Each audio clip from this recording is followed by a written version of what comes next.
Welcome to Fandom Power.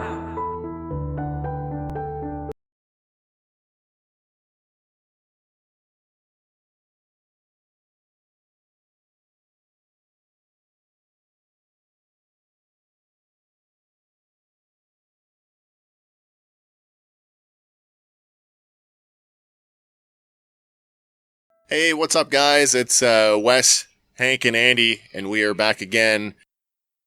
Want to welcome everybody to our next review series. This one's going to be a little bit different because, as we've mentioned before in the show, there are so many properties out there right now that we would love to cover, but because of the overlap, it just becomes this monumental task when everybody else has, life. It's a true story. So, welcome to So What? The Fandom Power answer to the question, what if? And of course, we are going to be taking a look at the new Marvel Studios What If series, currently streaming on Disney+. So how this is going to work is right now, episode 4 has come out this week.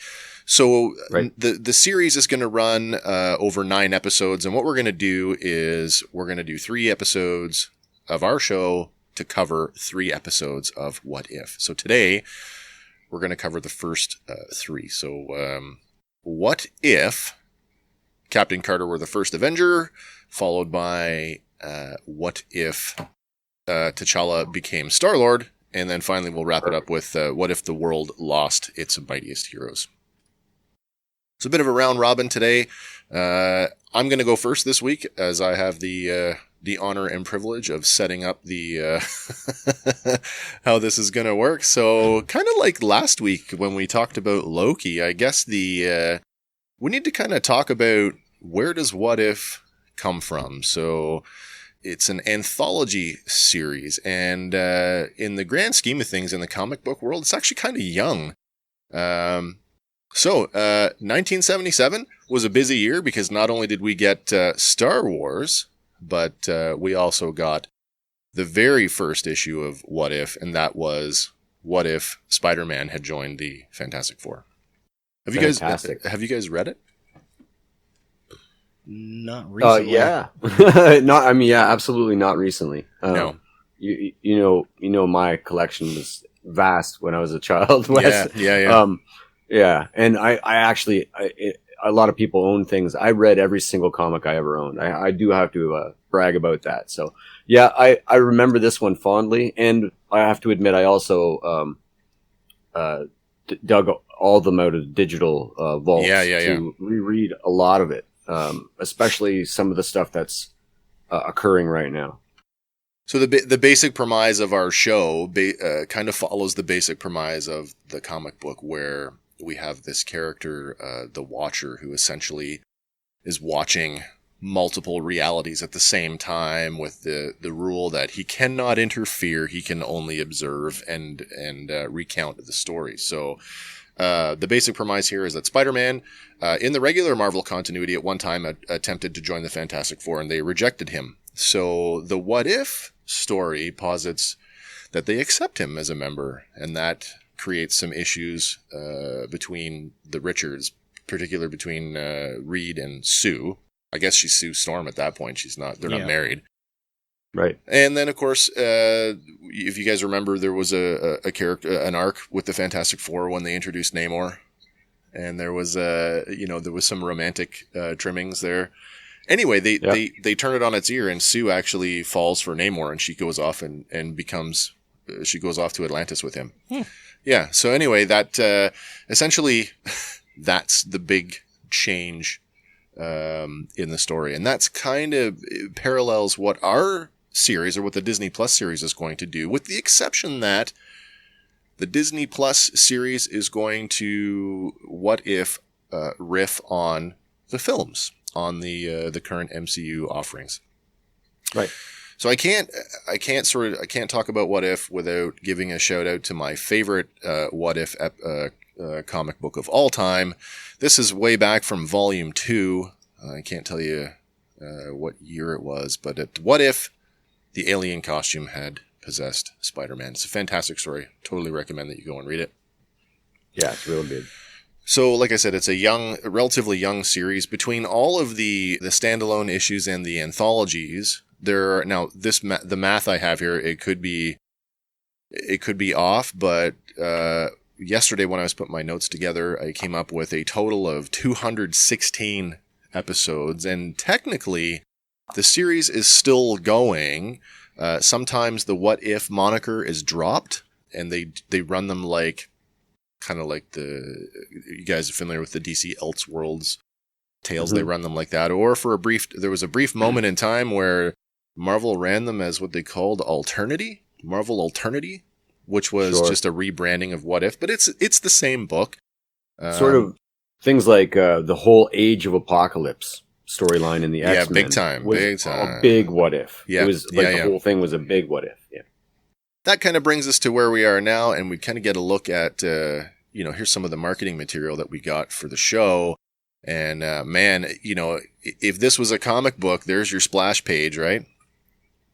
And we can see a lot of stuff going on there. Obviously, we can see Peggy. We can see what we thought was an early Iron Man, which we're going to talk about a little bit later as we go on, and a whole bunch of other things and twists on characters that it's like, wait, these are familiar, but there's something going on here. Mm-hmm. All right, so as we said, it's going to be a 9-episode series, and it is officially part of Phase 4 of the MCU. So our series, I want to talk about sort of the series, the people behind the scenes. And so our director for the entire series is a gentleman by the name of Brian Andrews.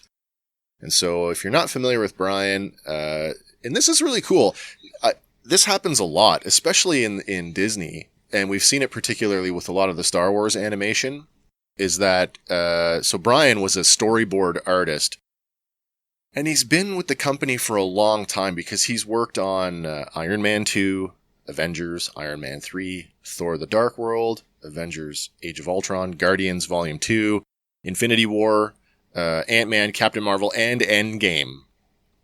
So it's kind of cool that they're giving a storyboard artist, somebody who's very, used to working in that medium, making it which way to go. Yeah, and now here you go. You get to direct Home the Team whole too. thing.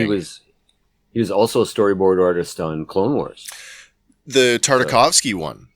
Yeah. So that's right. Home Team. Yeah, a little bit of Samurai Jack, which is also a Tartakovsky project. Yeah, absolutely, wicked. And so then we have our head writer, who happens to be the writer for the Captain Carter episode. It's she's professionally known as A.C. Bradley, so it's Ashley Bradley. And now I didn't really know this because I've not watched her work, but she's best known for her work on Troll Hunters, Tales of Arcadia, the Netflix series, for which she happened to win a Daytime Emmy for outstanding writing. There you go. So that is your head writer for the series. So she's got her hand in I guess all of the episodes, but particularly she did write episode 1, which is what we're going to get into here now. So each episode opens with this narration, and the narration comes from this character we mentioned him before, the Watcher.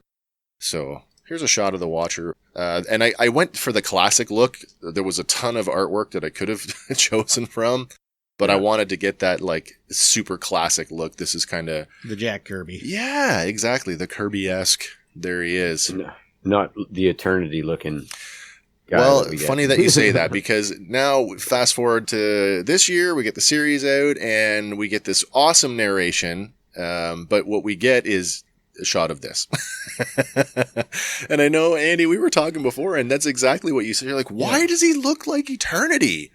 Yeah. And if you don't know the character Eternity, for all the MCU folks out there, there's a shot of Eternity. So, which is basically God of the Marvel universe. Yeah. So now we're getting into like celestial territory here, which is like, well, we're taking a big, huge leap into the larger, bigger plane of the whole thing. Yeah.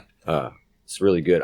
They don't actually name this specific Watcher Uatu yet, do they? They haven't. Now, looking at some of the the sizzle stuff that's been released, there's a short.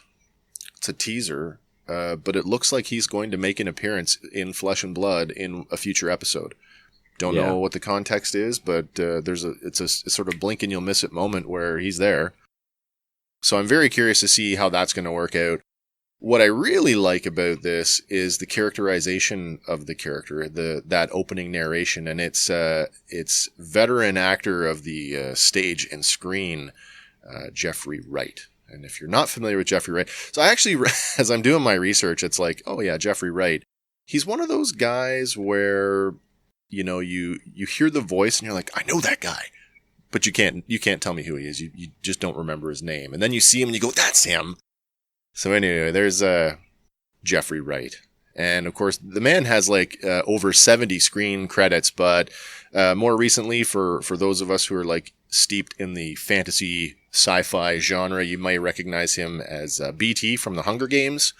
And if you're a 007 fan, you'll know him as the current incarnation of Bond's CIA counterpart, Felix Leiter. So Jeffrey Wright gives this awesome narration. So it could just be because of the comics. They've killed off Uatu. Yes, in the Marvel comics, so they could just be going with any random watcher. But well, so and here's the thing: we've seen watchers in the MCU already. We have. They've cameoed at the end of Guardians 2, hanging out with Stan. Yes, right. So you know, Uatu is very specific to the Fantastic Four as well. Yes. So it's possible they'll keep him the name drop in pocket there. Yeah, I would think so, based on the idea that, or predicated on the notion that Uatu, the classic character that we all know, was based on the moon, and so that says to me that he is continually watching Earth. Yeah, You know? He was specifically the guardian of 616 Earth. Yeah, and chose to warn Reed Richards that Galactus was sending his herald through this galaxy. Right, and that was his interference. That's the big no-no for watchers is to interfere. Well, we get to our first episode, and as I said, he gets into his narration, and I gotta say, like right from the get-go, I want to talk about. We talked about this in our other series, in the Loki series, and certainly in our Star Wars series, how all things being intentional in the MCU, where it comes to character introductions, who's introduced at what point. When are these things being released? It's to my way of thinking, it's no coincidence that this show was held until we got what we got from WandaVision and from Loki. Right. And I say that because right off the beginning of the episode, in the opening credits, during the narration, we get a line from the Watcher, and he refers to time as being more than a linear path, that it is a prism. And as soon as he says the words prism, you actually see this multifaceted, gem-looking crystal structure, and you get the sound of like breaking glass. And as it smashes and scatters, all of these like faces and things kind of tumble out into the universe. And to me, there's our first real piece of symbolism to remind us that the MCU as we knew it is broken. Right. So now we can go anywhere and do anything. And so, yeah, very intentional that we drop What If now and in the particular visual style that we're getting. 100%. And from what I'm seeing from a lot of the trailers and the sort of the leaks and other things from the film properties that are coming up, yeah, the idea that some of these movies might even be what ifs, because the universe has been shattered, and there are connotations that spread through all the new Phase 4 movies. Well, I had a little thought here yesterday I was sitting here writing my notes, and I'm like, particularly because doing the Captain Carter episode, I kind of sat down and I went like, oh, I wonder if that's the Peggy Carter that was getting escorted through the TVA. Maybe. She didn't look like she was jacked up or anything, but really, there's Haley Atwell going by. Is that our Captain Carter? Who knows? But certainly, I mean, we know going into Spider-Man's coming out next, and then Doctor Strange. Eternals. Eternals is coming next. It'll be interesting to see if the Eternals, if there's some fallout, if we see some of the pieces landing in the Eternals because of that. Again, there's that galactic connection. I don't want to spoil anything, having just seen Shang-Chi, but there's some implications that the Marvel universe got a whole lot bigger just because of the locations that we get to visit in that. And it's very suggestive that it's, you know, either intra or extra dimensional places that we get to visit. Super cool. So this whole multiverse thing, the Marvel's really leaning into it. So I'm curious to see what will show up in Eternals, but I can't help but think we will see elements of the fallout of the What If series going forward into Spider-Man and of course Doctor Strange. All right. So I just want to man, I really, really struggled with this yesterday because as I rewatched the episodes, I realized how much the Peggy Carter episode really is my favorite episode so far. And initially I was like, you know, this is just a role reversal thing, really. Like, Peggy's now Steve, so she takes the Steve role and she does everything that Steve does, which is true.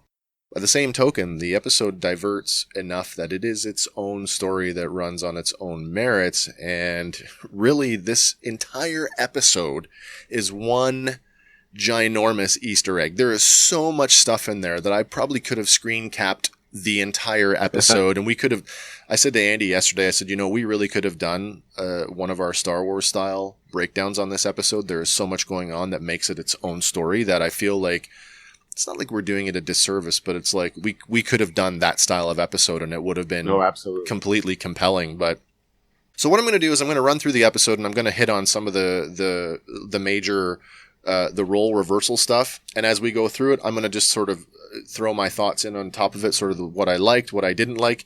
And believe me, there's not a lot of I didn't like, because I like the whole thing. And there's a couple things I pulled out that I thought were pretty symbolic, which I think are cool that we're gonna have a little talk about. What'd you guys think of I guess before we get going, what did you guys think of the Peggy Carter episode? I quite enjoyed it. Yeah. I really enjoyed it. On paper, it was the one that I was least excited about. Right. And I guess when I was hook, line, and sinker when I saw Steve in the armor. Really? I mean, I was like, wow, I really want to follow that through line. Right. And knowing that we did, and it ended like pretty much that way. Ostensibly, Steve spent the 50s as Iron Man, maybe in the 60s. You know, I guess so. Yeah. And I really like the idea that we're switching things up, but you know, we probably follow it through to a very same trajectory as the MCU that we know. Like ostensibly, Peggy Carter is the one in Endgame that goes back and resets all the stones. Yeah, I believe and that she's on the bench and she passes the mantle to maybe, you know, someone else. So all that stuff still it's sort of like that episode is almost like it's things are going to play out anyway. Yep. And it's sort of an interesting, because what we do get, and I'm not going to get into the other episodes yet, but what we do get is different versions, not only just like here's a branch, we'll follow this line, but different ways in which they play out.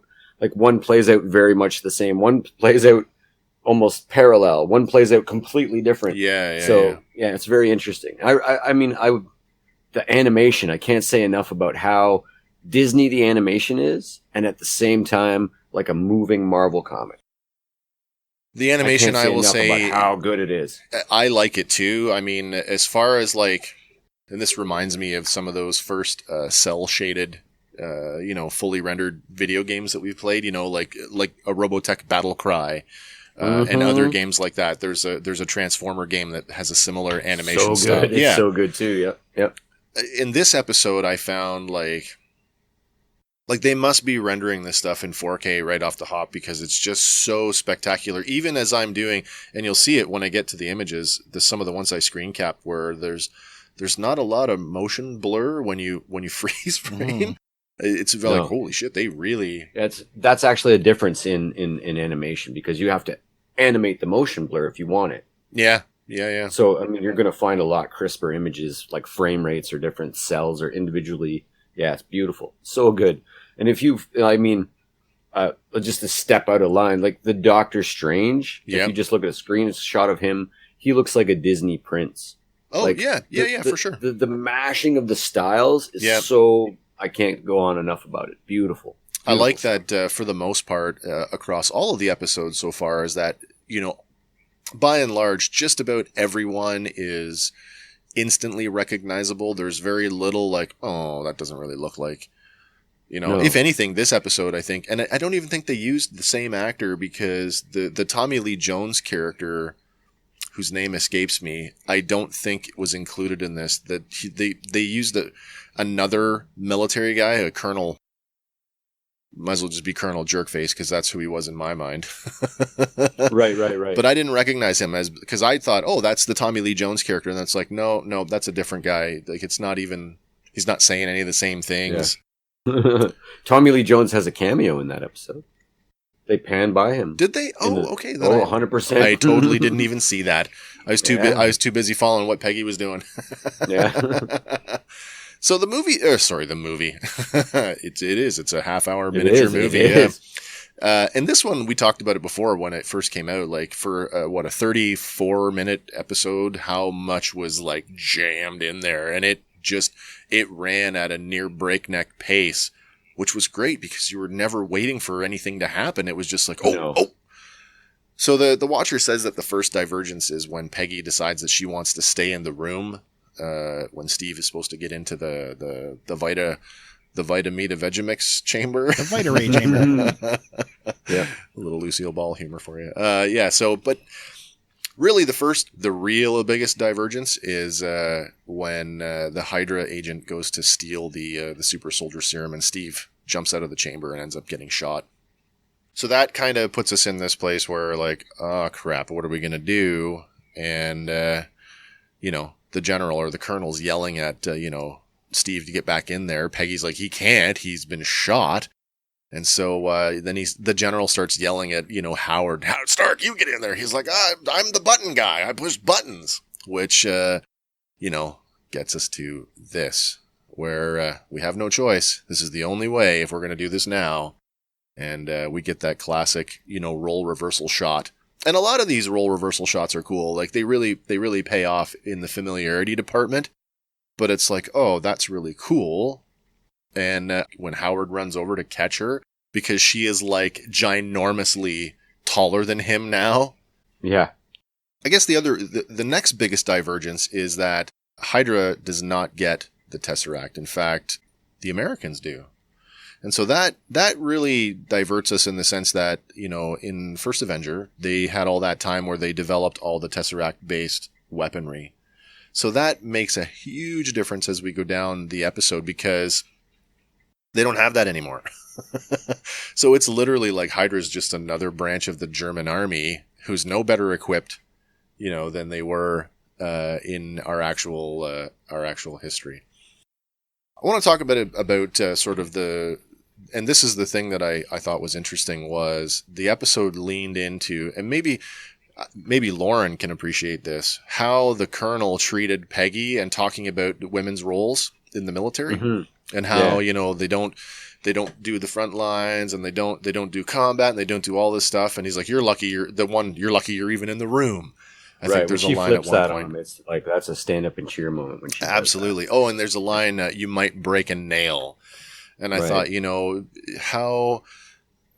how characteristic of that, it's the 1940s, and I mean, in the 1940s, women were highly characterized as pinup girls on calendars, on the nose of bombers and on bombs and stuff.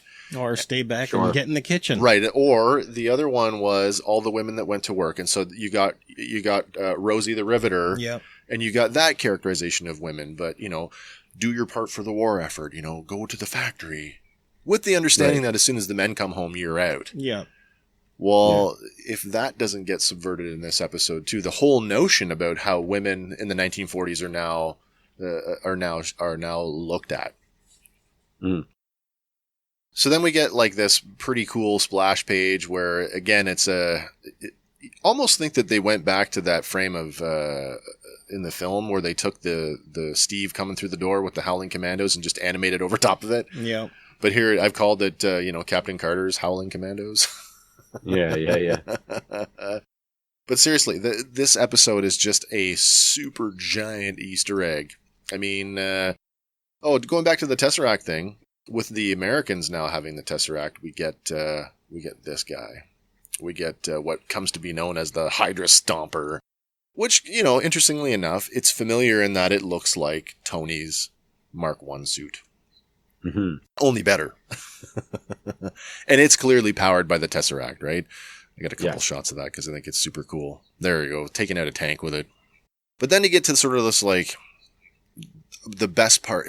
I don't know if it's the best part.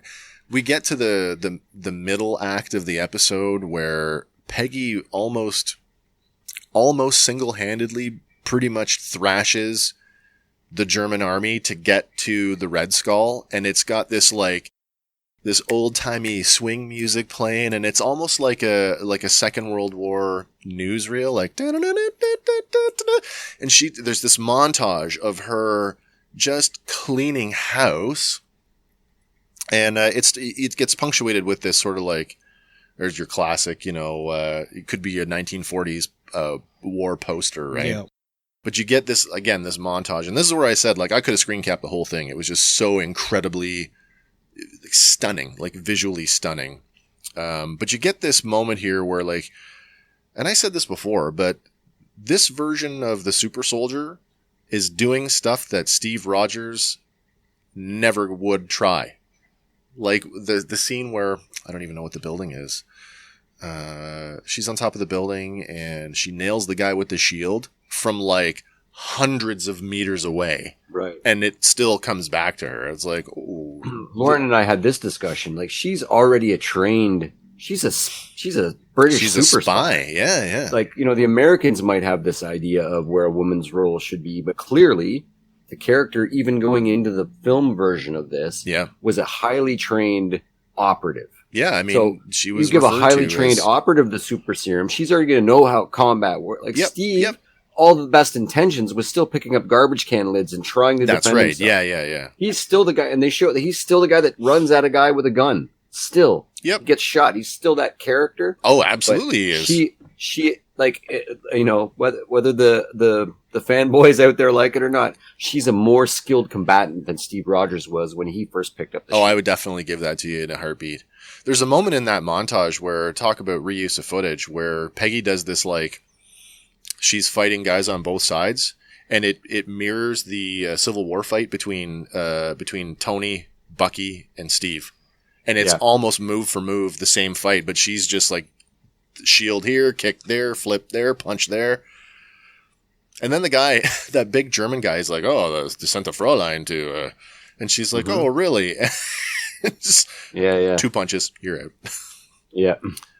I think this is one of my absolute favorite moments in the series, in the episode, is this mid-air, in the montage sequence where she's actually, riding on the back of the Hydra Stomper armor and then dives through a bomber, cleans the bomber out, bails out the front window, and then you get this shot of her.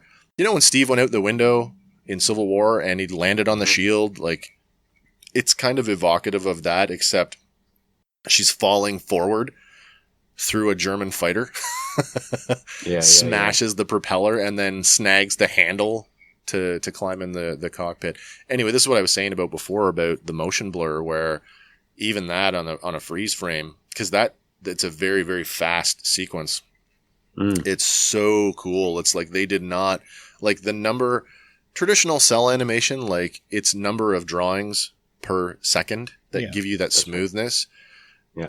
I can't imagine what it would have taken to achieve this if it were traditionally animated. Like He-Man stuff that we used to watch in the 80s, my stuff God, like that, would have been about 24 frames per second. Yeah. This is probably pushing 60. I would say so, if not more, to get. Yeah. Another big change here, another divergence or a role reversal. Bucky does not fall in this one, although he does slip on the train, and she grabs it's a him. great line, too. The line. Yeah. You nearly ripped my arm off. Fantastic. Okay. So we now move into this. This is where the episode really diverts, and now we finally get to Hydra. Now the train is blown up. We think Steve Bucky, is lost. We lose Steve. Yeah, and everybody thinks that Steve has been lost. So after we finish cleaning up Hydra, we have that, the argument with Colonel What's-His-Nuts, he's, you're not cleared for field work. Well, then you better promote me, because if we're going to win the war, I need to be out there. And so they go to the Hydra headquarters, and instead of using, now the Red Skull actually does have the Tesseract, but instead of using it to develop weapons, he's actually leaned into the mystical, galactic sort of elements of the stone, and he's going to use it akin to a portal. And if that doesn't look very similar to there's a couple, things that are evocative here. The base plate on that looks like the I don't even know what you call it, the plinth that they use to open the Bifrost, where they stick the sword into it. Yes. It looks an awful lot like that. And then if you turn it up on its side, it looks an awful lot like the portal that they set up in the SHIELD headquarters in the 20th century. Yeah. But as we start to use the Space Stone, as the Red Skull says, to summon the Hydra champion, and of course, it's a tentacled beast, Cthulhu-ish thing, which immediately, grabs the Red Skull and kills him. Right. Sorry about your luck, buds, but... so who is Death in Endgame in this reality? Yeah, really.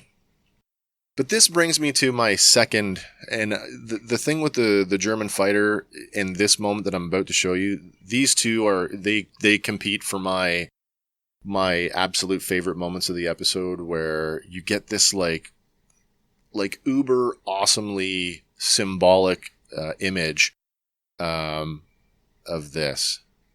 Let's see if I can put it up here. Peggy gets slammed against the wall by the tentacled creature, and as she's pinned to the wall, she looks over and there's a pair of swords crossed on the wall, like Deco style. She grabs one, slices the tentacle, and she lands like that. And in that moment, I'm like, if that's not the most Arthurian thing I've ever seen. And I've basically labeled this picture Peggy Carter, Defender of the Realm, because that's exactly what she is. And that kind of brings me to the one, I don't want to call it a misstep, but I'm going to call it a missed opportunity, that she wasn't Captain Britain. Yeah. You'll recall the original Captain Britain had the sigil. Yeah. And she wielded a lot like a mace or a sword. Yeah.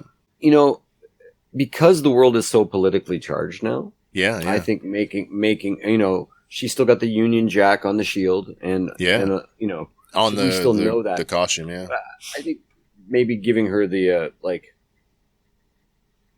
the idea that she's her allegiance is more broad, just Captain Carter instead. No, that's true.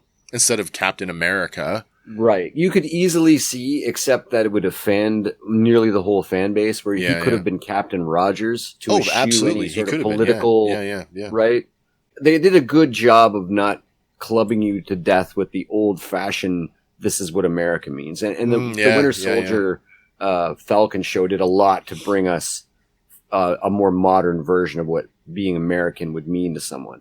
So kudos to that. But I mean, it would have been a cool nod to that. But I applaud the choice to give her a name, Captain Carter. To leave it that way.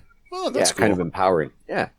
And at the same time, I mean, I don't know if they want to lean into the Captain Britons yet, because that gets you to Excalibur and all the mutants. That's true. So they might just not be ready for that yet. That second version of Captain Britain. Absolutely. Yeah, the Brian Braddock. I just see that sword and shield, and I'm like, is that not the most like knightly, like with the Union Jack on there? It's like she's literally a medieval knight come to life. It's fantastic. Peggy, Defender of the Realm, saves the world, and at the same time, she has the Steve Rogers ending where Steve is lost in the ice, she is lost to the portal of space, making the sacrifice play. Maybe the best thing about this version of the universe is it gets rid of the entire god-awful Peggy Carter show. I didn't mind it. I didn't mind it either. It had points. It had points. Yeah. There's the thing too. We go back to that thing about how women are treated, and that was like pervasive throughout the series. How she was always having to fight the establishment to do the work, and I'm like, having to work hard just to be considered equal. Yeah, I can't imagine. Yeah. Well, the one scene where they're discussing just before they go after the Red Skull, she delivers the line there, which is flipping the initial line where the general's like, you're lucky to be in the room. Yeah. And she finally gets to deliver it back to him. No, you're lucky to be in the room. Yeah, that's right. That's Perfect. right. Yeah. So then we get our you could call it our post-credit scene where the portal opens up and it's the 20th century. We're at S.H.I.E.L.D. headquarters, undisclosed location, and she just comes flying out of the portal on the heels of the chopped up tentacles. And you get this cool little, you get the line from Sam Jackson as Nick Fury, ma'am, can you please put down the sword? And then you get this, like, it's funny because it's coming from Clint, where it's Coulson-esque. You know how Coulson has the reverence for Steve Rogers and has the complete set of trading cards, and he's like, that's Captain Carter. Yeah. I mean, isn't that Nick Fury's line from when Loki appears? Sir, can you please put down the please spear? put down the spear. Yeah. So this is the moment Loki emerges. That's right. In this yeah. universe, it's Captain Carter. And of course, she's asking for Steve, and they tell her that the war is over. It's been over for like 70 years, and we won. And she's like, "Oh, of course we won the war." And then the episode ends, and I nearly cried because I just wanted more. I wanted that. It's just as tragic as the original universe. It so is. And that's what is it? If the thing you fought for, Yeah. you lose. What does it matter if you win? absolutely. As I was saying as we went into this, that there was a lot of role reversal, but yet there is so much familiarity in the same sense that, Steve and Peggy still have that connection. He tells her, "You're my hero," and she tells him, "You're my hero too." Like there is still that deep, resounding, in the romantic sense that, through space and time, love is it's stronger than any of that, right? Right. Yeah, they talk about, you haven't seen it yet, but in the 4th episode, they talk about absolute points in time. And that their relationship could be one of those absolute points in time. Yeah, absolutely. Thing revolves around. Yeah. I like the fact that, they even with the role reversal, they still maintain that. I love the little quip about, Stark made me some new dancing shoes. And now it's like she's got to take him to the dance instead of him, That's right. taking her. Right. I love the whole thing. Like I said, I don't want to fawn over the thing, but again, this is my favorite episode so far, and there's almost nothing that I can find fault with. I thought it was handled so well.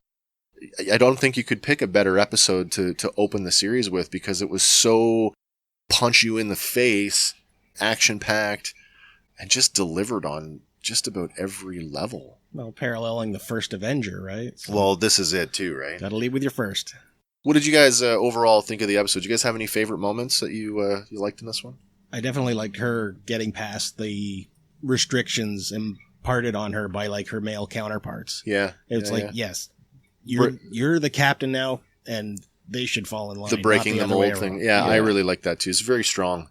Yeah, so much so that I'm willing now. I'm gonna go get my Captain Carter figure, even with the increased prices from Hasbro. Oh, I know. You guys. What about you, Hank? You got a favorite moment or moments from the episode? When she was fighting the Nazis on the bikes. Yes. And that whole dance. But when Steve came in to take out the tanks. Yep. I just went. I was just like, because all in that one moment I got that as just the subtext, but it hit me. What if Steve Rogers was Iron Man? Yeah, a totally different story that we could. But oh man, my favorite moment was when I got some new dancing shoes. Literally roared in that sort of Mark I-esque armor, but the reaction of the Howling Commandos, everything about that scene. Absolutely. It's funny. It's funny that you say that now, and it's just coming to me now that there's a parallel here, in that in a metaphorical way, that Steve Rogers is the James Rhodes to Howard Stark. Yeah, no, 100%. You have to imagine, like, is Tony Stark still going to be born? Is Tony Stark still going to wear Iron Man armor in the future? Is he going to be the one that is opposed to Sharon and start the Civil War? And like, I like the idea that this one because not all of them lend themselves to that. But I like the idea that this one is like I could read issue 2, 3, 4, and I could see where it's going. Right. You know what I mean? I could get into that. And one more little Easter egg or nod, I guess it is, when she's riding around on the Hydra Stomper. Yep. Very similar to Big Hero 6. You know what? I did. In the other, and I didn't want Iron Giant. I don't want to mix my comic book properties, but I got a Stargirl vibe off of that with Stargirl and Stripe, the robot Stripe. Same thing. The Stripe robot even has a handlebar on the back. Yeah, that's right. Well, that's it for what if Captain Carter became the first Avenger. Like I said, it's absolutely my favorite episode going so far. Not having seen the Doctor Strange episode, and I hope you guys liked it. And of course, we want to know your thoughts. Make sure you check us out on all of our platforms. Be part of the conversation. Help us guide the show in the way that you want to see it go. And I guess I'm going to turn it over to you, Hank, because the next episode is yours. Excellent. What if T'Challa became Star-Lord? Maybe you feel lucky that you got to do your favorite episode of the 3 so far, and I feel absolutely lucky because this episode was my favorite of the 4 I've seen so far. Right. There's a thing that the Watcher says near the beginning of this. He asks a different question. Now the theme is what if, and we pick an idea and we chase that down a rabbit hole. But he asks the question: is your destiny determined by your nature or the nature of your world? Super important here, because if there's one thing that I didn't like about this episode, it's that Peter Quill gets absolutely shat upon because T'Challa is such a better Star-Lord. It's not even funny. It's not even funny. And with words, he's a diplomat. The idea that you could talk a mad titan out of his genocidal plan before it even begins with a conversation. Don't underestimate the power of a good argument. I think I brought this up in the Loki episode, and I'm just going to touch on it again for those of you who didn't follow us on that one. It's like this episode is almost, it borrows elements from the Boys from Brazil. And if you're not familiar with the Boys from Brazil, it's the idea that there are several clones of Hitler as children, and they're all kind of like dispersed around the world, and they're studied as they grow up. And some of them are like nurtured with loving parents, and then others are like they're whipped and beaten. And the idea is to see, nature versus nurture. Would they all grow up to be, the classic Hitler that we all know and hate? And I think you kind of get some of that going into this episode. Yeah, absolutely. And so this is where I talk about there's like a thematic difference between all the episodes. So whereas the first episode, you have like a very subtle change, like a little pebble in the water, and it ripples out, but you sort of follow a very similar through line. Mm-hmm. You have the idea that there's a role reversal between Sharon and Steve, and that eventually she ends up displaced out of time, the same person she was, a hero of the past. And you can follow that through to where it would play out in Endgame, and she would be the one fighting Thanos and maybe even picking up Mjolnir worthy. Mm-hmm. Would be fantastic. This one is, to use a Rick and Morty phrase, this one is many, many iterations off the central finite curve. Mm-hmm. If you have the main universe where what we know and love happens, and then as you start to branch off, the branches that are closer have minor differences. But as you get to really, really far away, you get some crazy differences. And this one had some crazy differences. Whereas the first episode, you could see that the galactic picture basically stays intact. This one is radically different. The entire power base of this galaxy changes. And it's all based on a thing, and it's almost laziness, whereas the decision for Sharon to stay in the first episode is out of love. And it's just a subtle difference. This one is literally Yondu outsourcing his own work. Yeah, I mean, like that's the moment that's the moment. And if we had, he turns it over to Kraglin. Yeah, and taser face.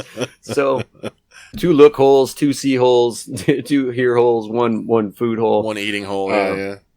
And it makes sense. They find this crazy. If there's one place on Earth where there's something on Earth that it shouldn't be there, it's here. And of course, it's Wakanda. The gajillion, and of course, billion metric kilotons of vibranium. Yep. Absolutely. And of course we find an 8-year-old T'Challa exploring the world, and we just have a simple role reversal. Yeah. And then we get to open the episode with a little bit of something familiar, which is nice. We're on Morag, and we're about to heist the Power Stone. You look at a few differences. He's still wearing like the classic Black Panther helmet. coat. He's got the classic Star-Lord helmet, but the palette is different. It's not red eyes. It's the purple power signature of the Black Panther that we're familiar with. Yeah. And if you look close, he's still wearing the Black Panther the amulet or the pendant. Yeah. The necklace. And we get maybe my favorite scene in the whole thing, and it actually speaks to the tone of the whole episode, because Sharon Carter was very sort of straightforward action, very serious. The stakes were high. It's sort of like, it's more lighthearted. So we get that right off the hop. Yeah. Korath, who's a fanboy of Star. So it's very different than the scene plays out in Guardians, where he doesn't who Star-Lord? I don't know what you're talking about. And in this one, it's when T'Challa removes the helmet.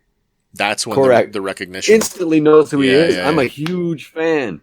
You're the world famous, Robin Hood, basically. And you start to realize that he's done something with the Star-Lord mantle. He's not just gone along and been, a Ravager and been kept in the dark. He has been kept in the dark, but he's not just a straight up Ravager the way that we understand them. Yeah. Right. So and in this thing, the fact that they have this little fight, there they are there with Korak added to the Ravagers. Yeah. Fantastic little scene where he's like, when he says "hit me," and he actually lands the punch, and he's like, "No, that's what we're here for." Yeah. Just the banter between those two guys. Like, go ahead, use the gun. Go ahead, I'll let you. Really? It's okay. Yeah. And I loved that, and I knew that we were in for like that. Very much like the tone of Guardians of the Galaxy. Right. We were in for a lighter tone. And I have a criticism of Guardians of the Galaxy, and it's not so much of it, but a critique of the rest of the MCU in terms of how they tried to go. That was such a huge success that had such a great vibe to it. We're going to try to inject that level of lightheartedness and comedy into all the rest of them. And sometimes it doesn't work. Sometimes it doesn't work. No, you're right. I won't get into the specifics of that, but so he knocks him out. He's got him on his shoulder. We have this, he's, instead of getting out the way that Peter got out in Guardians, we have Yondu showing up personally. We get Yondu's weapon. We get the cool reminder of why he's so cool. But then there's a moment where they have this conversation about, we have the Power Stone. In the old days, we would have just sold this to the higher bidder. To the highest bidder, yeah. And that's exactly what Peter does, having learned his lessons from Yondu. Right. Becoming almost a better Yondu, a better snake in the grass, right? But again, a little course correction, we do end up with the Collector anyway. It's sort of, that was always supposed to happen. It speaks to it speaks to the charisma. Because remember that T'Challa is picked up as an 8-year-old boy. So how charismatic does that kid have to be to influence his pseudo captor? And this is it. And Yondu says it later on in the episode. You might be the heart of the ship, but I'm still the captain. Right. Right. So, no, absolutely. And so that's when you really actually get to see what T'Challa's superpower is. Yeah. And it is charisma. Yeah. It's this, he was born to be king. And if anyone is sort of royalty in the Marvel universe, it's T'Challa. Yeah, yeah. And I really like the way they wrote this episode. I'm sure they couldn't have known what was going to happen to the poor Chadwick Boseman. No. But there are elements of this episode that seem to almost be, and I know that you through the sort of the veil of looking back on it, you could almost like anthropomorphize an animal. You can pick and choose what you think might have been pertinent, but there are almost scenes in this where they speak to the fact that we don't have him anymore. Yeah. Yeah. That's so true. It's kind of, it's kind of neat. So I guess eventually we end up back, we get his origin story, where he's plucked instead of Peter, where Yondu goes, oh, well, we might as well make the best of a situation. You want to explore the world. How about we explore the universe? Flash forward to Morag, flash forward to back on the planet where they have their new member and they're talking about, and he's basically saying, tell me about all those adventures. I want to know about all the details of my favorite, my best friend Star-Lord. He keeps saying that. Oh, it's my best friend Star-Lord. How did you beat Thanos the Mad Titan? And then one of my other favorite things about this episode, when he puts his arm around him and literally T'Challa explains, I talked him out of it. Never underestimate the power of a good argument. Yeah. And now we're talking, we just stole the Power Stone. Yep. So we're talking, he talked Thanos out of this plan when it was an inkling. When it was just like, you picture him maybe, you know, it's before he ravaged Gamora's homeworld, ostensibly. Yeah. Gamora was nowhere to be seen here. That's true. Nebula only has one cybernetic, meaning that he intervened in all those cruelty experiments so early on. He the ripples from T'Challa being a better Star-Lord are vast. Endgame doesn't happen. No. The Infinity War doesn't happen. No. What's his name? Doesn't come to Earth. Oh my goodness. Ronan doesn't come to Earth. Right. Ostensibly, there's no Chitauri invasion for the Avengers 1. Some other connotations that, like, there's all these positive things, and I want to reinforce those positive things because there's a dark overtone to the whole thing. It's very, very dark, actually. Yeah. While we're on Thanos, I got my favorite part is where he's literally saying, my plan would have worked, wiping out, at the end of the episode? Right, when they're like, but it seems like genocide, and he's like, but it's random. Was that supposed to be Okoye, or was that just a random Dora Milaje? I don't know for sure. Yeah, because that's one of the girls that he's talking to. Yeah. Right. I love that idea. Where he says, call me Captain Genocide again. Or he says, but efficient. But efficient. And that joke, it's just like a little through line. Like, it's still in the back burner. But he's become a better person just by knowing T'Challa. Absolutely, yes. Drax's wife and child are alive. I couldn't be happier for Drax in this universe. He's still Drax. That's a horrible photo of you. I feel bad about David Bautista not being in the voice, but it is what it is. Do you want to touch on that for a second? Like, I know we sort of skirted around it, but I mean, just to get it out of the way, that so the official line is that Marvel Studios, aka Disney, reached out to all of the principal actors from the films, asking them would they like to come back and reprise their roles. Some did, some didn't. So we don't have Chris Evans as Steve Rogers in this, and there's a few other ones. We don't have oh my lord, we don't have the original Red Skull. Elrond of Rivendell. That's right. Why can I Agent not think? Smith. Yeah, uber famous actor. So but then there's this. We don't have the original Star-Lord. Right. Hugo Weaving, right? Hugo Weaving. Thank you very much. Hugo Weaving. There it is. So we get this friction that's come up in the last couple of weeks where Dave Bautista has gone on the record to say that he was never asked. And so then the response to that was, well, everybody was either contacted through their management or directly. And he says that he never got the word. So, left hand not talking to the right hand, I feel something. Hopefully it doesn't start some craziness that affects the third movie. Well, exactly. We've had enough friction in the MCU or in the real world because of things that have happened in the MCU that, this is not one that we need. We're looking at you, Black Widow. Yeah. So we don't have all the original voice actors, but there are a lot in this episode. It's damn near a lot. It's damn near everybody, and they're the minor characters, just like Taserface. Yeah, Taserface. It's super fantastic. I love that. On a semi-related note, you've all seen the marketing materials for Shang-Chi. So it's been confirmed that the vocalizations that from the Abomination is Tim Roth. Cool. Oh, beautiful. Yeah, that's beautiful. That's beautiful. Sorry, I didn't mean to steal your thunder, Hank. No, that's okay. No, so I was just looking at my notes. I've already talked about Drax's family, Nebula's eye, things that have big changes. But one of the bad changes, you gotta have bad with the good. One of the bad changes is without Thanos, the Mad Titan, with his iron grip over the universe, ostensibly, someone's got to step in to fill that power vacuum. The power vacuum, and and so the Collector has stepped into that space. and he seems to be he's jacked up. He's sort of a almost like a different kind of character.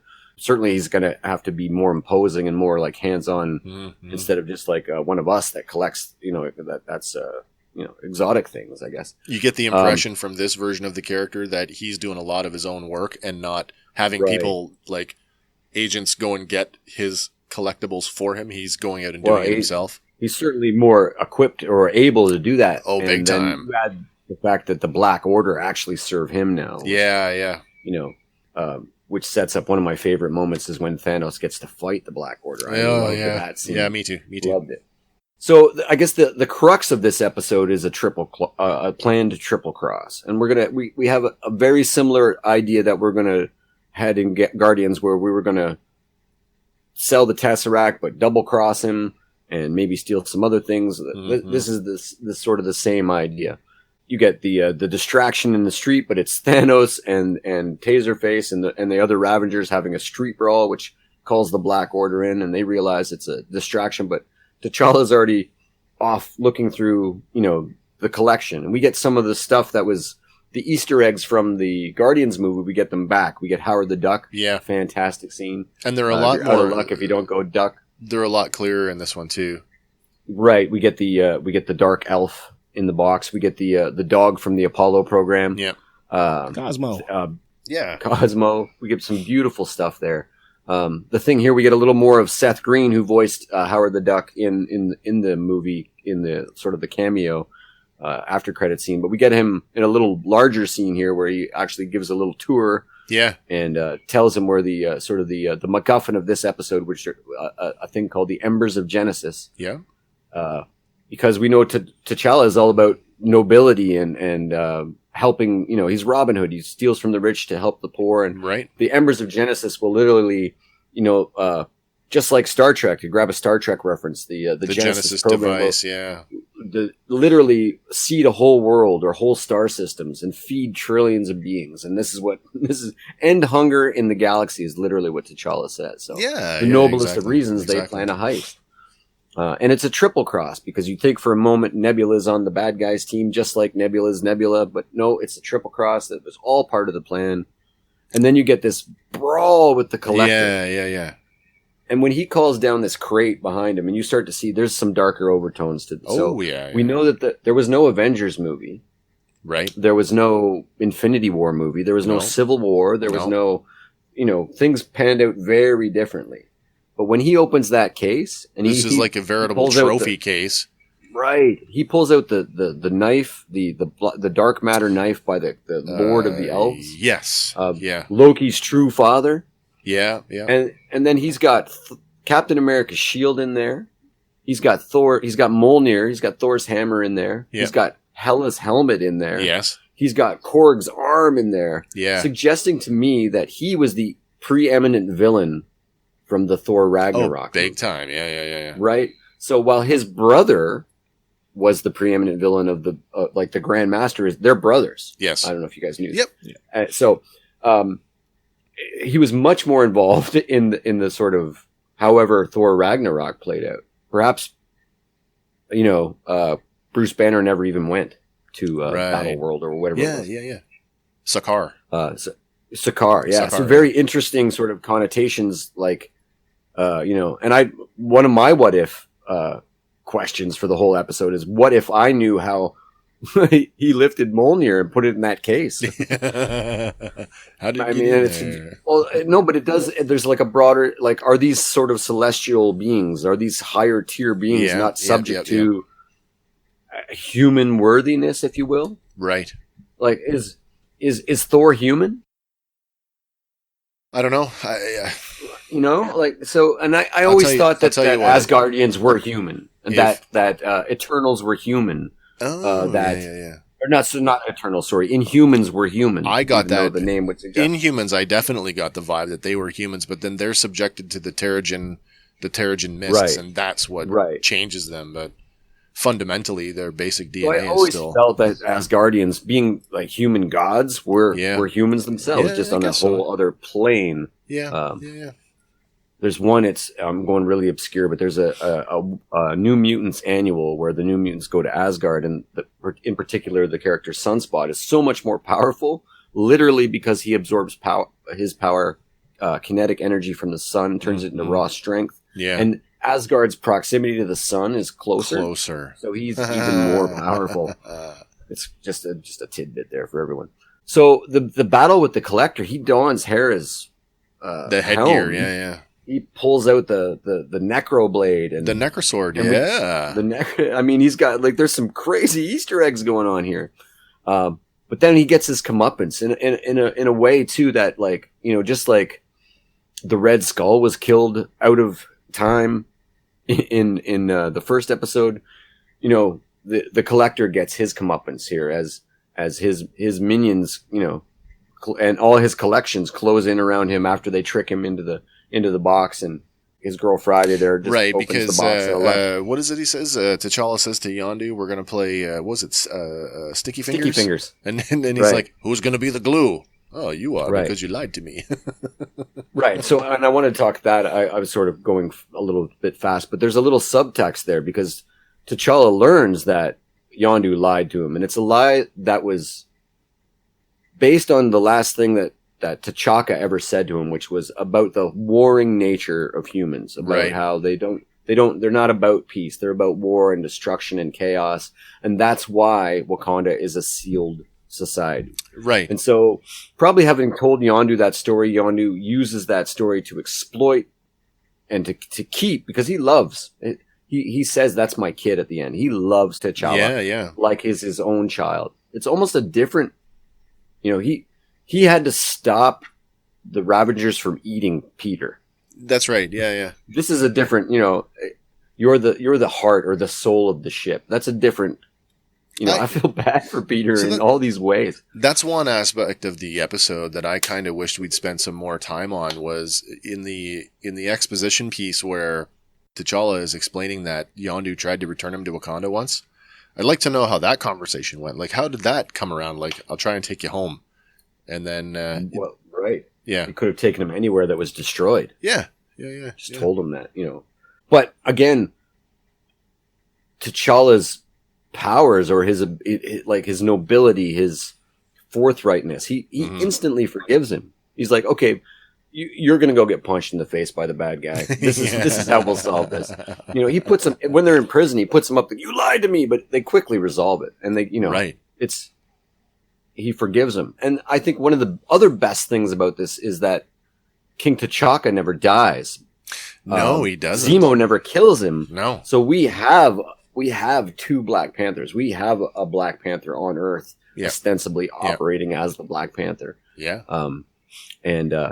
But I guess maybe as the episode closes, we get the moment when T'Challa comes home and he's welcomed home, and it's wow, it's hard to watch because it's almost like in Black Panther itself, when he dies briefly, and they go to the realm where all the Black Panther, into the afterlife, and he meets his father and all the other Black Panthers.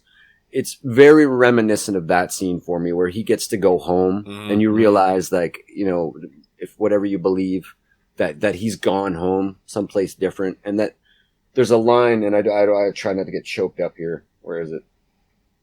Yondu says it. I don't even know how the character delivered it. Well, he wouldn't have known, so he wouldn't have known. But on any planet, among any people, there ain't no place in this galaxy where you don't belong. And I just went, wow. Yeah. Wow. Because, I mean, just some personal things about the character, about the actor. Yeah. He didn't tell anybody. No, he just went about his business. Yeah. Like, he knew. He had to have struggled through the 4 episodes of What If that he was in, because he was already, during the filming of Endgame, he was full-blown dying of cancer. Yeah. And so, I mean, I just, if there's a real superhero in the world, wow. You know what I mean? I can remember seeing specifically talking about Chadwick Boseman.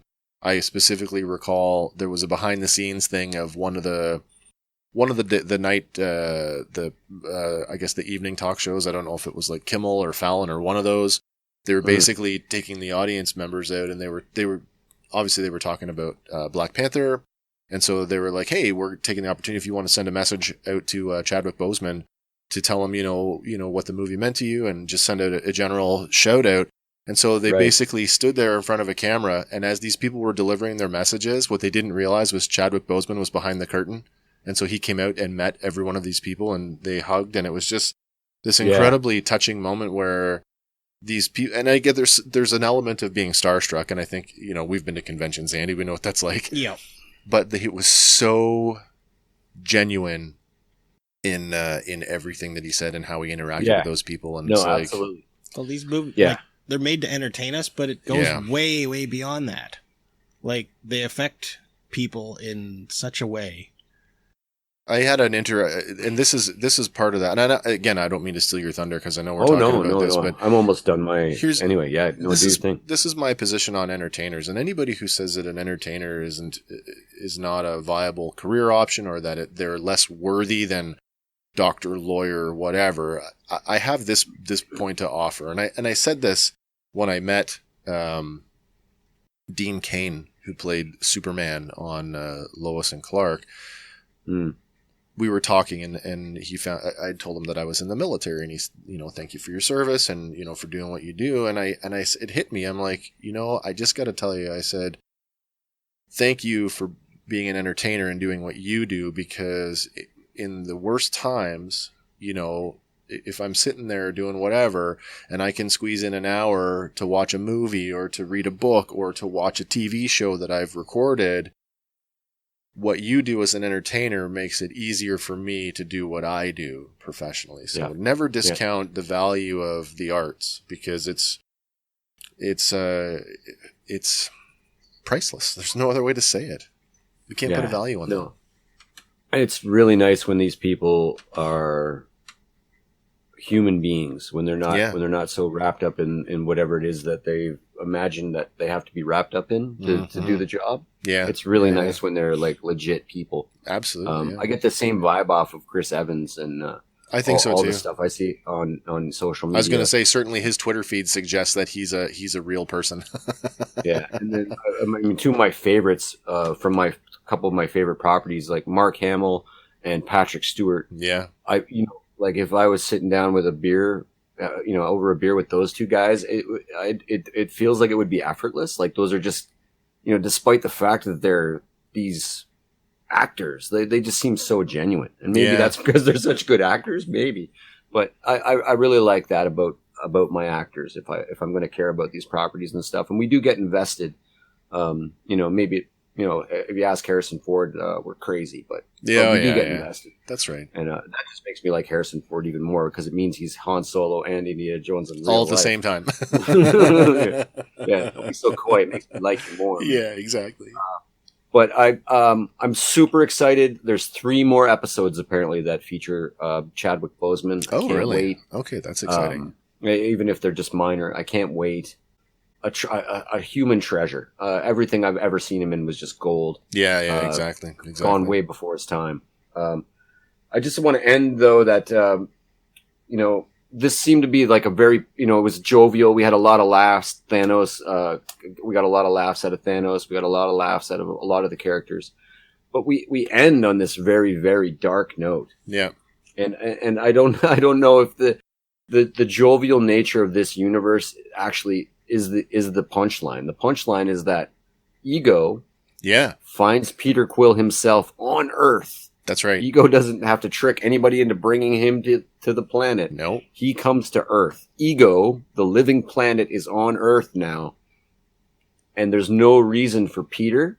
There's no Gamora to be in love with, to rip him from the grasp of Ego. Ego destroys the universe. That's the last thing I have to say about the episode. Other than that, it was 100% my favorite episode. Man, I can't wait for the rest of them. I will say they keep getting darker. They like Captain Carter was very sort of neutral and in the middle, very action packed, exactly what I expect from my superhero stuff. Yeah. The second episode, very, very, but they seem to be curving. Yeah. So on that note, Andy, I was going to say, just one point before we go because to the next one, minor little detail that I had to stop the episode and rewind it. What did you think of the renaming of the Milano to the Mandela? I did have a note in there. So that's twofold, actually. That's twofold for me, being a weird conspiracy guy. It's a nod to Nelson Mandela, of course. And what he did for Africa, and the idea that Wakanda is sort of should be empowering for Black people and Africans and stuff. It's the idea of that's wonderful, Wakanda forever. Yes, I tweeted that everywhere when it came out. Where was I going? Oh my goodness, I lost my mind there. What did I start on there? Milano Mandela. Oh, right, and also the Mandela effect. Oh, the idea that small changes in the universe could be, rippling into other timelines. Gotcha. And I honestly think that it's twofold, and it might even be heavier on the Mandela effect meaning, because that's what we're seeing here is that sort of multiversal Mandela effect. Yeah, I guess so. A pop culture. Yeah. Turn of the phrase. Well, I like the episode. I like the fact that the idea of heart, and I mean, if anything, all of the outpouring since the loss of Chadwick has really spoken to that. So, as you say, like these episodes were written, before anybody knew. And how do you it's almost eerie how they nailed it that way. That characterization is so much closer to the man that, people who were close to him would like us to believe that he was. That's right. So, for that reason, the episode is very strong. Yeah. What do you think, Andy? Well, it is Peter Quill's fault that Thanos killed half the universe. Right. Agreed. Because he couldn't keep himself in check. He could not keep himself in check. I mean, he's mourning, he's angry at the loss of Gamora, but I just wonder with killed everybody. With Peter now face to face with his father, and then opening him up to his celestial powers, what's that going to look like? Pretty dark, because he doesn't have a Gamora to balance him out. Exactly what I said. It destroys the universe. That's the end of that universe. Do you think very so? shortly after. Do you think so? Do you think Peter finds out that Ego is responsible for his mother's death and he doesn't try to do the revenge thing? I don't think there's no sympathetic setup for the character to evolve. Yeah. There's there's no one to pull him back from the lie. I guess so. No, there isn't. Yeah. He's going to go hook, line, and sinker. And yeah, even the Watcher says, this is, it could mean certain doom. But I interpret that we have the living, it's right on Earth. Earth is, Earth is done. For sure, Earth is done. All right, that's cool. Well, I guess that's it. That's our look at what if T'Challa became Star-Lord? Yeah. Number 2, episode 3, Andy, that's all yours, my friend. So the third episode of the first season, What If the World Lost Its Mightiest Heroes? Again, directed by Brian Andrews, runtime of 34 minutes. The concept of this one is not new. It dates all the way back to 1977 with issue 3 of the original What If. Volume 1. Way back. Way back. And What If the Avengers had never been? That's right. It greatly differs because different times, different everything. This one's more based on the comics, where the new one is based on the MCU. Yeah. No Namor. Actually, I think, true. Yet. Yet. Yeah. So I don't know if they're going to bring him in as actual Atlantean or a mutant, because I think they've named him as a mutant in the comics. Sorry, this is an aside piece. Do we not accept that the sub-oceanic tremors that were detected, do we not attribute that to being Atlantean activity? Maybe. Back in, which film was it? Did. What movie was that? Do you remember what movie it was in? The end of Infinity War? I think so. Yeah. Oh, yeah, because it was the Wakandans had noticed it or something. That's right. Yeah. Yeah. But again, like you guys were saying, we have a whole host of original voices returning for this one. Sam Jackson's back as Nick Fury, Jeremy Renner as Hawkeye, Mark Ruffalo as Bruce Banner, Hiddleston as Loki. Yeah. Notable, though, replacing Robert Downey Jr. is Mick Wingert as Tony Stark, and Lake Bell is taking up the role of Black Widow. Really? I thought she did a really good job. She did. Yeah. Some of those were legacy lines, so I thought that they actually were reusing assets. Oh, I really thought the first Tony Stark stuff was reusing assets from the original movies. So it's interesting that they recast everything. Yeah. You may recognize some of her other work from properties like BoJack Horseman, Into the Spider-Verse, and Secret Life of Pets. But most notably for me, anyway, she was the voice of Poison Ivy on the Harley Quinn animated series. The new one? The new one. Oh, really? So I have yet to see that. I guess I should. Oh, we're 2 seasons in. It's awesome. That's what happens when you don't have real TV anymore. There you go. The episode kicks off, and the Watcher tells us that, over the course of a week, a whole lot can change. And we kick off on Monday, and we find Nick Fury talking about bringing together a group of remarkable people. Same, we've heard that line before. Yeah. And it's a different perspective on the scene from Iron Man 2. As we get them rolling up and we find Tony in the donut. He's still hungover, and they still have their conversation inside the coffee shop. But it takes a turn with, instead of Black Widow sitting down to join the conversation, she hits him with a syringe which is supposed to be full of lithium dioxide, which should slow the effects of his palladium poisoning. And, she catches him off guard, but they quickly realize that something has gone wrong, and before they know it, Iron Man is dead on the floor. I just want to say, when this episode aired, I was about, I don't know, I might have been just past this point, and I turned to Kim, and I said, I wonder if this is a revenge thing, and I nailed it. Yes, you did. The Watcher then steps in to tell us that everything's about to change, and we cut to Tuesday, and we get the shot from New Mexico, where Mjolnir has landed. Oh, yeah, that's right. The post-credit scenes for Iron Man 2. That's right, yeah. And we cut back to Black Widow. It cuts back and forth a lot. There is a lot of that. Because it's interweaving through so many Marvel properties. Yeah. But Fury knows that something's wrong. But it really speaks to. I know that we're talking 3 separate films that they've kind of mangled in here. Again, as the Watcher said, a lot can happen in the course of a week. So the events of Iron Man, of Thor, and of the Incredible Hulk all happened in the same week. Yeah. Holy cow! Yeah. That's huge. Yeah. Things are happening all over. Yeah. But yeah, as Romanoff's getting led away in handcuffs, Nick Fury, he knows something's off with this and trusts her to figure it out. And we get more voices. We get Frank Grillo coming back for Brock Rumlow. And she quickly makes her escape. And it's similar to the elevator scene in Captain America. Right. Where she's fighting them all in the back of the truck. But here, want to hold these for me? Yeah. Oh, yeah, of course. Oh, no.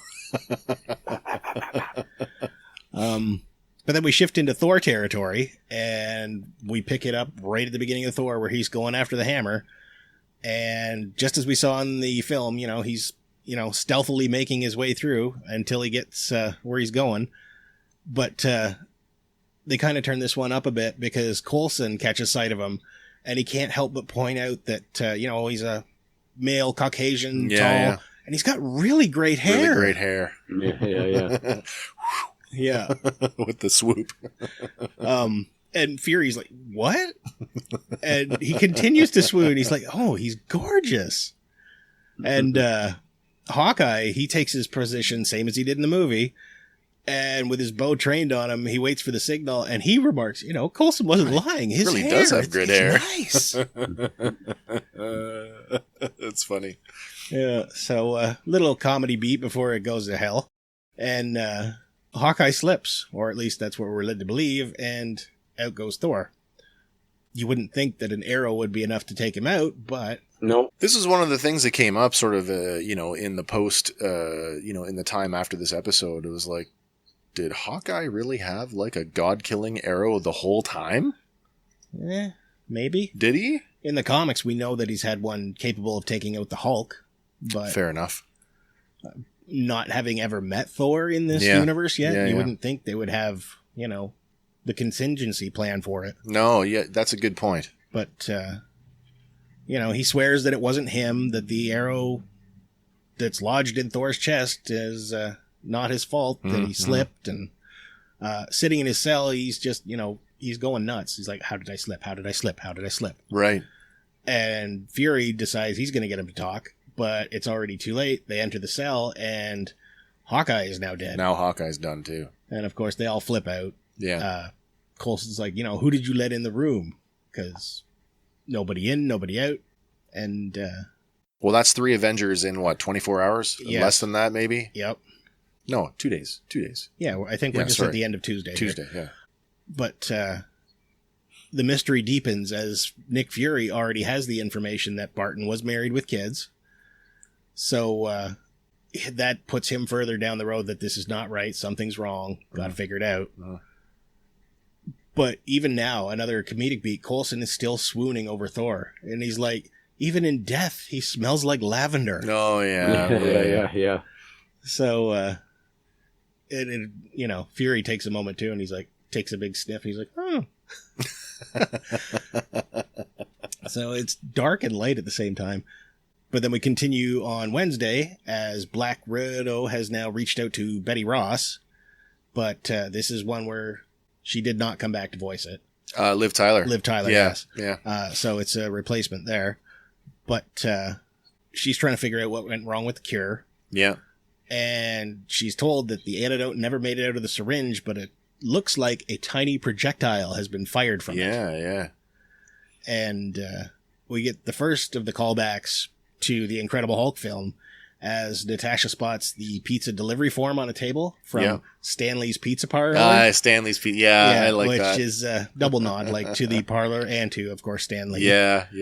We get cutting back and forth now again as Romanoff calls Fury with her theory that the murders are all connected by the Avengers Initiative. And Fury tells her that the last 2 are her and Bruce Banner, so get the hell out of there. Yeah. And then as we cut back to the desert, Coulson is just returning to the site of Mjolnir, and the Bifrost opens. Right. And Loki, Sif, and the Destroyer Armor, and a whole army of his Guardian the Warriors soldiers. 3. And, yeah, they're all there. They're all making landfall. Another bit of the comedy beat here. As Loki's making his introduction, Fury's cell phone keeps going off. Yeah. And he's trying to lay down his best, godly banter. Yeah. And Fury's like, hold on a minute. Yeah, I gotta deal with this. And we find Natasha in the corridor, which the scene coming up is very familiar in The Incredible Hulk. And they start comparing notes, like, oh, I'm busy. It was like, well, what do you got? And she's like, well, I got RB snipers, tanks, and this. And Right. And he's like, well, I've got Space Vikings. It's reminiscent of the first phone call between Fury and Natasha when she's chained to the chair. Yes. I'm working. I'm busy. What do you want? Yeah. Yeah. Exactly. But Loki has come for vengeance, having now known that Thor has been murdered. Coulson has a good line coming up here. That's a very different Loki, because now you say that he's coming for vengeance for his dead brother, who he wasn't really fond of anyway. Yeah. But having the Destroyer there with him, that means that Odin directly has sent him. He's got full authority. Yeah. But as we continue to cut back and forth, Natasha's telling General Ross, stand down. Yeah. But as she's doing that, we get another one of those slipped moments, and somebody tags Banner. Right. But, a lot of good it'll do them for now, because he just gets pissed off and says, this won't be good for anyone. Right. And we get the Hulk out here. We do. We get Hulk smashing. I like this scene and I'll say this before, only because it makes me smile knowing that set piece is the University of Toronto. Yeah. He gets to go smash here. And at the same time, things are escalating in the desert as Loki whips out the Casket of Ancient Winters. Right. And just as he did in the first Thor film, he just begins to freeze everything up. Right. Both fronts are raging, but something is wrong because the Hulk starts growing uncontrollably. until he finally explodes. That was pretty grim. Yeah. Kind of gruesome. Yeah.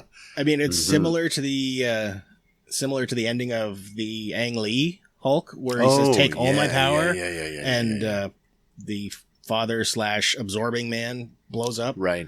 But reminded me of the Scourge villain from the Tartakovsky Clone Wars. How he kind of a little bit. Of course, there's no Obi-Wan standing at the middle of it. I got a sort of a Akira vibe too, the way he. Oh my god! Yeah. The visual of it, absolutely, yeah. Yeah. But back in the desert, Fury tries to reason with Loki, and Sif agrees that they should at least hear him out and work together to find Thor's assassin. But Loki, he just scoffs at the idea, and it's like, no, we're not allies. You got one day to bring me the assassin. Right. So we flip back to, I guess, are we at Thursday yet? I don't know if we're at Thursday yet. I'm not sure, to be honest. It might be Wednesday night. But back in Virginia, we find Black Widow on the phone with Coulson trying to access S.H.I.E.L.D. files. And she needs his password, and he's like, no, I'm not giving you my password. And finally, she's like, give it to me. And Come on. Like, okay. # Steve, I heart Steve 0704. And that is your throwback to, his love of Captain America, but it's also Captain America's in-continuity birthday. July 4th? Yes. Oh, cool. Yeah. Funny that Captain America is born on the 4th of July. Yeah. Yeah, man. Just like Tom Cruise. Once she gets in, though, we get a bunch more Easter eggs with some more familiar faces from the MCU, and we see there, we've got Alexander Pierce, Maria Hill, and if you catch it quick enough here, it kind of gives it away because there is an X over Janet Van Dyne. Is there? Oh, yeah, I can see that now. Yeah. Yeah. So the Black Widow, she's found out something now, but behind her, she hears a noise, and as she's calling Fury to let him know what she's found, they begin to throw down, and we never get to see who takes her out at this point. She's just dragged off into the shadows, and that's the last we see of her. But as Fury and Coulson listen to the message that was left, he remarks that Fury is the last name on the list of Avengers. But Fury says, no, there's one more, and in another reveal, we get Captain Marvel's pager. Oh, right. Yeah. The cutting-edge 1990s technology tricked out with some Kree trappings. Yeah, universal upgrades. He drops on the message, she says the phrase, it's hope. It's all hope. Yeah. Right. So that's another Easter egg. It is. Like it.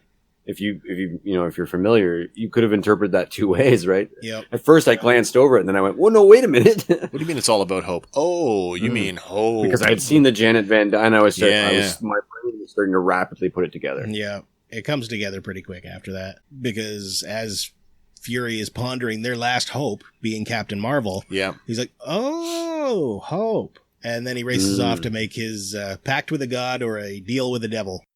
Yeah. And I love this moment because he strolls up and he's just staring down the destroyer. Like, hey, soldier, what are you doing? You got a name, soldier? Yeah. So good. Actually, part of me was like waiting to see if there would be a speaking part, like a voice cameo, like Odin would speak through the destroyer, to have a line about his son, and that never happened. I was like, oh, okay. I mean, I was okay with it, but it would have been cool. Yeah. We never do get to see their meeting, and we just flip to Thursday morning, and we come upon a graveyard in San Francisco, California. So there's another arrow pointing, and we find Nick Fury standing at the gravesite of Hope Van Dyne. Yeah. And behind him, it's revealed that Hank Pym, who is voiced by Michael Douglas, is in a version of the Yellow Jacket armor, and he's the one that's responsible. And yes, sir. He ain't happy.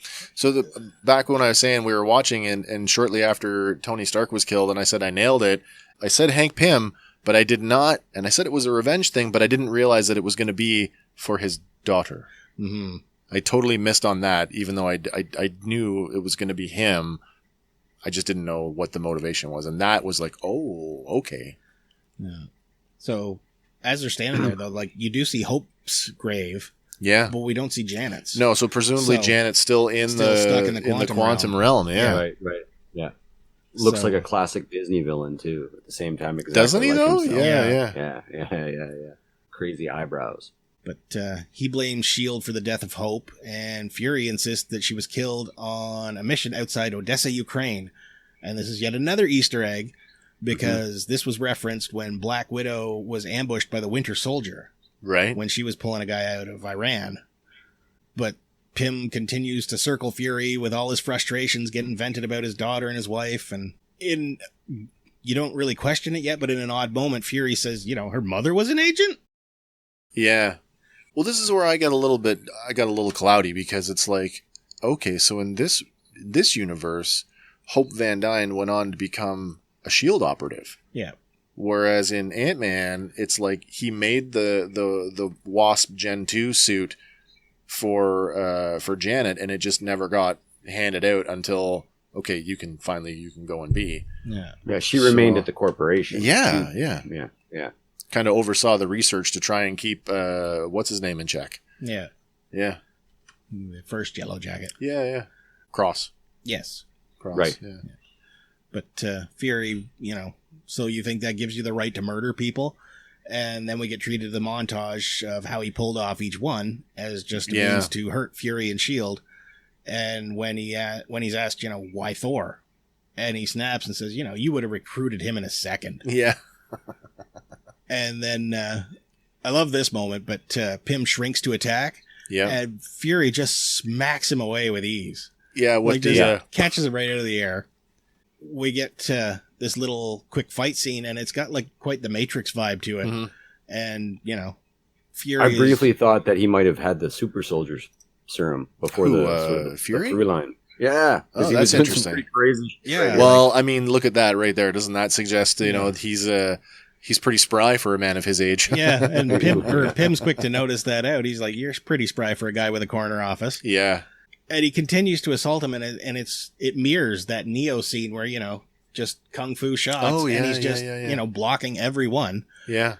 And, Pym's getting pissed off, and he's continuing to assault and yelling at him that he doesn't care. And Fury laughs at him at this point. He's like, I didn't care about any of them.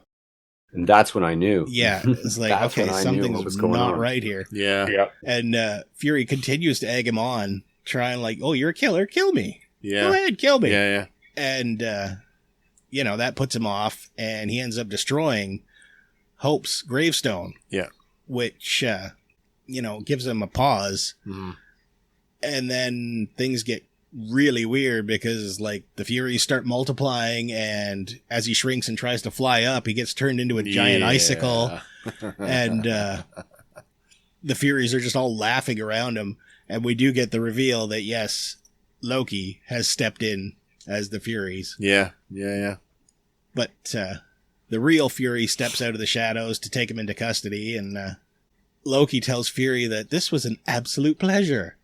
And Fury responds, really bluntly, take your hammer and get the hell off the planet. Yeah. But he's like, no, I think I'm going to stick around for a while. Yeah. And I love the face on Nick Fury. So, I mean, this is very in line with the 2012 Loki before he gets away. Yeah. So we cut to Friday, and at the United Nations building, Loki marches in front of the members of the United Nations and all the media, and he starts calling them his loyal subjects. Yeah. And goes on to tell them that, in one day, I've united the world under my command. Yeah. And this is echoing his speech in Glorious Germany. Purpose? No, humanity craves subjugation. Oh, and right. I'm here to give it to you. Right. Mm-hmm. And we're flashing around the world. We see that, Asgard has clearly invaded fully. So this is the other thing. It's now I really call into question what is Odin's involvement at this point? And where is Odin? I would think he is, son avenged, he's good, but now Loki is left to his own devices. Yeah. As the protector of the 9 realms, this seems very uncharacteristic. Yeah, you're letting one of the realms go to hell here. Mind you, he did keep a secret evil daughter. True. But Loki goes on to continue. He's, you were made to be ruled, and I have come here to help you fulfill your destiny. Right. And that, again, mirrors the Germany speech, but we cut to a hangar where Coulson and Fury are standing over the coffins of the fallen Avengers. Yeah. And each of the coffins has their the symbol. The symbol, yeah. Yeah. And Fury tells Coulson that the Avengers were an idea that in their darkest hour they would find their heroes. Right. And that's kind of mirroring the whole Avengers Initiative idea speech. Yeah. Well, even the symbols on the caskets. Remember when we were in those early films, they were just images on a computer screen. Yeah. But they're the same images. Yeah. Yeah. But he then leaves the hangar and goes off, presumably to find his heroes. And then we cross into First Avenger territory, where it turns out Nick Fury is the one to discover the shield frozen in ice. The frozen shield, yeah. Yeah. And it's a really misleading moment because... Little subversion here. Yeah, he's found Captain America, and he says, welcome back, Captain. But we cut back, and it turns out Captain Marvel has appeared. Yeah. And she's like, where's the fight? Mirroring her appearance in Avengers. Right. But it's not an image of her. She's really there. She showed up, yeah. So presumably he hit that pager when he was sitting there. So. I would think so. You know, a lot of conversation about that, you know, like why didn't he hit the pager in the invasion of New York? I guess, you know, given the opportunity, you know, if things were a little different, he might have used it for other reasons. But I mean, an Asgardian invasion, sure. Yeah. There's that question in the Eternals trailer too. Why didn't you guys get involved when all that crap was? Why didn't you stop Thanos? Oh no! Or this is we now have an Omega level threat. Yeah. This is a much larger thing. Yeah.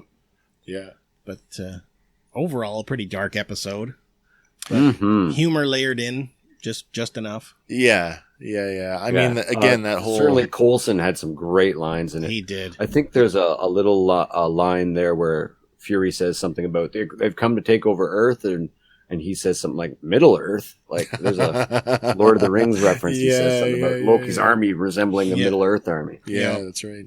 That's right. Yeah, no. Overall, it was a very strong episode, and super dark. And Wes, when you watch the Doctor Strange one, we're heading. Yeah, I'm going to go home and watch it today. Actually, yeah. Darkness rabbit hole. Yeah. Cool. I actually can't. I'm going to go see Shang-Chi soon. I can't wait for that. Yeah, you're in for a big surprise. I don't know how much time you got between now and your showtime, but 3 hours. Brush up on your Chinese mysticism.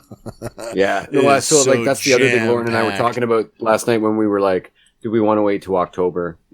While we have the opportunity, maybe let's go check this out because it checks a bunch of boxes for us. Not only are we big Marvel fans and comic fans, big MCU fans. Yep. We're huge kung fu movie fans, the whole genre. Yep. My collection of Jackie Chan, I have probably 50 or 55 Jackie Chan movies, probably about 30 Jet Li movies. Yeah. And all the sort of the original sort of 70s DVDs of all the crazy 36 stuff chambers. I am not going to lie to you.